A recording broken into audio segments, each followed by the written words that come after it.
नमस्कार, मानस Mishra online news India में आप सभी का बहुत बहुत स्वागत करता हूं। यूजीसी अधिनियम के बीच में जहां अब यूजीसी अधिनियम पर सुप्रीम कोर्ट ने फैसला सुना दिया और यूजीसी अधिनियम 2026 पर स्टे लगा दिया है, लेकिन सबके बीच में अश्विनी उपाध्याय ने, सुप्रीम कोर्ट के वकील, जिन्होंने एससी एसटी एक्ट पर ऐसे सबूत सौंपे हैं, जो सबूत हम आपको दिखाने जा रहे हैं।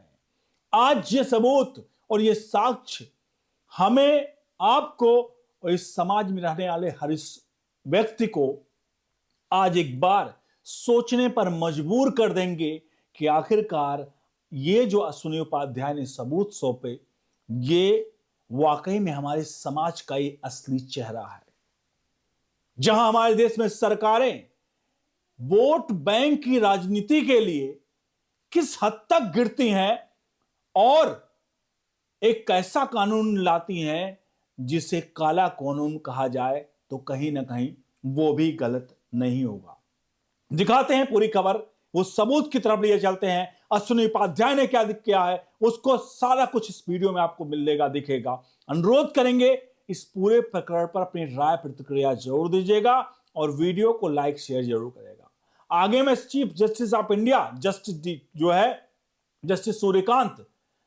जस्टिस सूर्यकांत के दो चार लाइनें जब आपको बताऊंगा तो आज आपको पता चल जाएगा वाकई में एक तरफ अश्विनी उपाध्याय कहीं ना कहीं राष्ट्रवादी वकील, और जब राष्ट्रवादी चीफ जस्टिस ऑफ इंडिया आ जाए तो साहब होना क्या है, यही हुआ है। चलिए ले चलते हैं खबर की तरफ।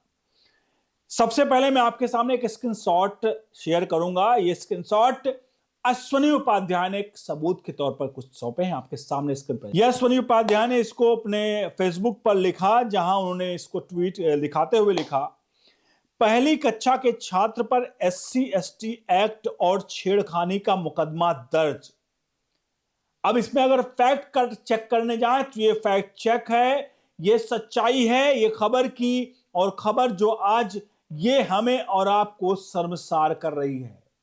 पहली कक्षा के बच्चे के ऊपर एससी एसटी का एक्ट का जो वो लग गया, एससी एसटी एक्ट लग गया।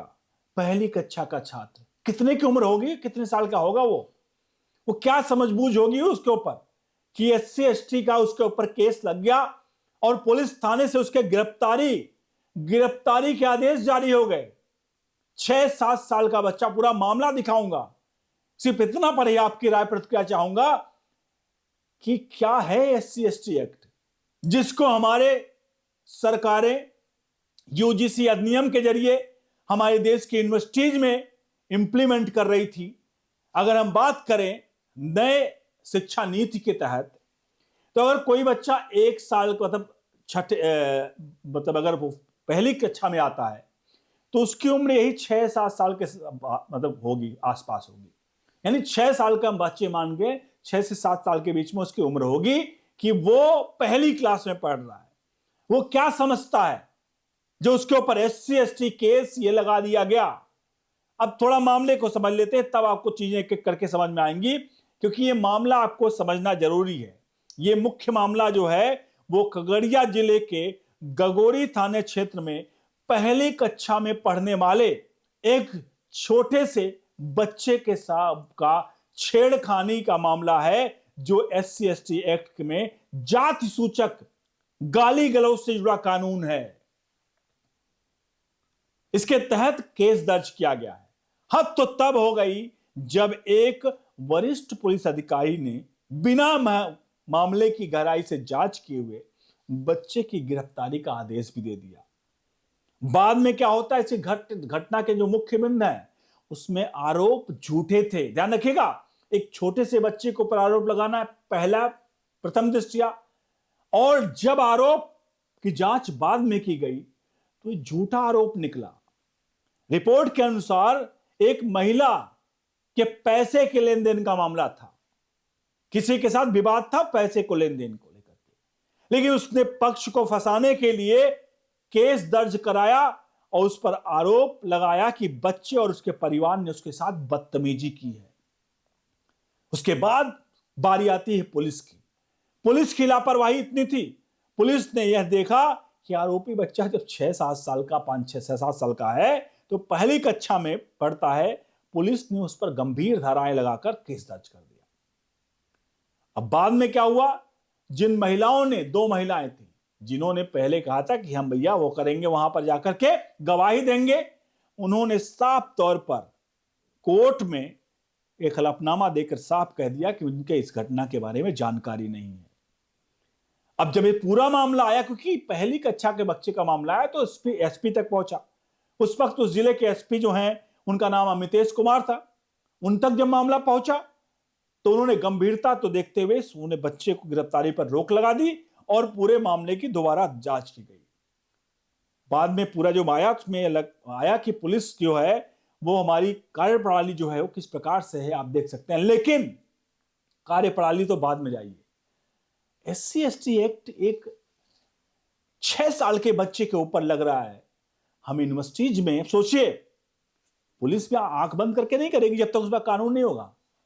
हम SC/ST एक्ट अभी तो बच्चों के लिए नहीं था, अब हम UGC लेकर आ रहे थे हमारी यूनिवर्सिटीज में कि UGC यूनिवर्सिटीज में लागू हो जाए, अधिनियम लागू हो जाए, जहां SC/ST अगर कह दे कि ये मेरे साथ गलत कर रहा है, सिर्फ यही कह दे, कुछ शब्द का प्रयोग कर दे, उसको प्रूफ भी देने की जरूरत नहीं है, पुलिस आके टांग कर ले जाएगी उसको, पुलिस टांग कर ले जाएगी बच्चों को। अब कैंपस में आप पुलिस बुलाओगे? सर फोड़वाने का मामला थोड़ी था कि बच्चे ने आपस में लड़ाई कर ली, सर फोड़ा, पुलिस आई।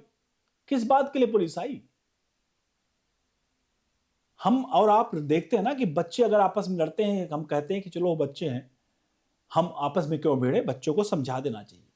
लेकिन जब सरकारें इस तरह के काम करने लगे तो आप क्या सोच सकते हैं इन पूरे प्रकरण पर? खुद सोचिए कि आखिरकार जब सरकारें इस तरह की चाहिए करने लगे तो हम और आप क्या करेंगे? यह है पूरा का पूरा मामला। अब SC/ST एक्ट कितना खतरनाक है देश के लिए, खुद समझ सकते हैं।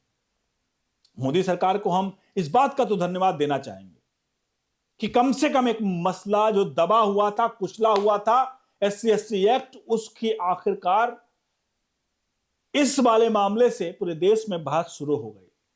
सवर्ण समाज जो चुपचाप बैठा था आज एक हो गया। उत्तर प्रदेश में योगी आदित्यनाथ को लेकर के बहुत सारे लोग कई आरोप लगाते थे कि ठाकुरवाद करते हैं, ये करते हैं, वगैरह वगैरह, आज सभी एकजुट हो गए। तो ये सब कुछ धन्यवाद नरेंद्र मोदी को देना चाहिए, जहां सवर्ण समाज को एकजुट करने में उन्होंने बड़ा भूमिका निभाई और एक अधिनियम लाकर महज कुछ जो पूरी देश का मतलब पूरे देश के राजनीतिक दल इतने सालों से करते रहे, छोटे मोटे नेता नहीं करते रहे अपने की भाई अगाड़ी के नेता हैं उनकी है। अब अगड़ी की बात करने वाला जो कहीं नहीं, कोई नहीं था, ब्रजभूषण शरण सिंह और उनके बेटे ने साफ तौर पे कह दिया भैया बीजेपी से विरोध के सुर उठने लगे। अब इस पूरे प्रकरण पे एक बात तो तय हो गया कि हां, अब सवर्ण की भी अपनी एक शायद जगह बनने का अब समय आ गया है कि वो सवर्ण का भी नेता कोई अपने आप को स्टैब्लिश करे, केवल ऐसा नहीं है कि केवल पिछड़ी जातियों का। बहरहाल चीफ जस्टिस ऑफ इंडिया के हम बारे में बात कर रहे थे, जस्टिस जो हैं सूर्यकांत साहब, जब उन्होंने फैसला सुनाया आज उसको लेकर, UGC को लेकर जब उनका फैसला सुना रहे थे, तो उन्होंने कहा कि सरकारें जो कि हम हिंदुस्तान में हम आगे बढ़ रहे हैं या पीछे जा रहे हैं। आज के वक्त में जहां जातिवाद खत्म करनी चाहिए, वहां सरकारें अधिनियम नियम लेकर आती हैं कि उस जाति सूचक शब्दों को लेकर के। सीधे तौर पर चीफ जस्टिस ऑफ इंडिया का कहना था कि ये जो बवंडरबाजी चल रही ना, ये सब बंद करो।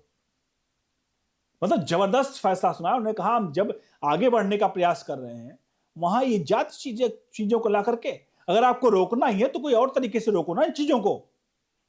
आप जाति सूचक शब्दों को, एक तरह से उनका कहने का ही इशारा था। आप सभी से चाहेंगे इस पूरे प्रकरण पर अपनी राय प्रतिक्रिया जरूर दीजिए, वीडियो को लाइक शेयर जरूर करिए। हम देश हित में काम कर रहे हैं, नीचे दिए नंबर्स पर सहायता राशि गूगल पे, फोन पे, पेटीएम का माध्यम जरूर भेजें। सवर्ण के हित में कोई खड़ा नहीं होता है, पहली बार है कि लोग सामने आए हैं। बहुत बहुत धन्यवाद।